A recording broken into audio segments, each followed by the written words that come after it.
Welcome to our channel. Hindu మతంలో చాలా ముఖ్యమైన రోజుల్లో ఒకటి శని త్రయోదశి. అంటే శనివారం రోజు త్రయోదశి వస్తే ఆ రోజున శని త్రయోదశి అంటారు. శనివారం శనీశ్వరుడికి విష్ణువు ఇష్టమైన రోజు అయితే త్రయోదశి తిథి శివునికి ఇష్టమైన తిథి. డిసెంబర్ 28 శని త్రయోదశి రోజున శని భగవాన్ని నువ్వుల నూనెతో అభిషేకం చేసి నువ్వులు బెల్లం కలిపిన పదార్థాలు నైవేద్యం సమర్పించాలని పండితులు చెప్తూ ఉన్నారు. నువ్వులు కూడా దానం ఇవ్వాలి. హిందువులు శని త్రయోదశి శని ప్రదోషం అని అంటారు. శనివారం త్రయోదశి తిథి ఉన్న రోజును శని త్రయోదశిగా పరిగణిస్తారు. ఆ రోజు శని భగవాన్ ఎంతో ఇష్టమైన రోజు.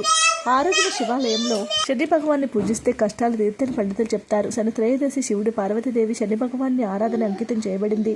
ఆ రోజున శని భగవాన్ని ఆరాధిస్తే శని ప్రతికూల ప్రభావాల నుంచి ఉపశమనం పొందుతారు. శని దోష ప్రభావం తగ్గుతుందని పురాణాలు కూడా చెప్తూ ఉన్నాయి.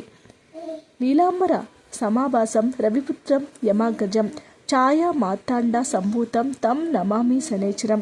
ఈ మంత్రాన్ని వీరైనా ఎక్కువసార్లు జపం చేయాలి. శని త్రయోదశి తేదీ 28 డిసెంబర్. త్రయోదశికి ప్రారంభం 2:26 నుంచి డిసెంబర్ 29వ తేదీ సాయంత్రం ఉదయం 3:32 వరకు కూడా ఉంది. శని త్రయోదశి రోజు బ్రహ్మముహూర్త సమయాన్ని నిద్రలేచి కాలకృత్యాల అనంతరం శుభ్రమైన దుస్తులు ధరించాలి. పూజా మంత్రంలో నువ్వుల నూనెతో దీపారాధన చేసి శని భగవాన్ని ఆరాధించి పూజ చేయాలి. శని భగవాన్తో పాటు శివపార్వతులు కూడా అర్చన చేయాలి. ఉపవాస దీక్షలు పాటించాలి. శని త్రయోదశి రోజున శివాలయంలో నవగ్రహాల దగ్గర నువ్వుల నూనెతో దీపం వేసి శని భగవాన్ని తైలాభిషేకం చేయాలి. తర్వాత తమలపాకులు నువ్వులు బెల్లంతో తయారు చేసిన పదార్థాన్ని నైవేద్యంగా సమర్పించాలి. ఆ తర్వాత నవగ్రహాలకు 9 ప్రదక్షిణలు చేయాలి. ఆ తర్వాత స్నానం చేసి మరలా శివాలయంలో శివునికి కానీ ఆంజనేయ స్వామికి కానీ 11 ప్రదక్షిణలు చేయాలి. శని వాహనం కాకి కావున కాకి ఆహారాన్ని పెడితే చాలా మంచిదని పూజలు చెప్తూ ఉన్నారు. నలచెంబులు తిరిగే ప్రదేశంలో పంచదారని చల్లండి. ఆ తర్వాత రావి చెట్టు దగ్గర దీపారాధన చేస్తే ఎంతో ప్రయోజనం కలుగుతుంది. శని భగవాని భార్య జ్యేష్ఠాదేవి రావి చెట్టు మొదట్లో నివసిస్తుందంటారు.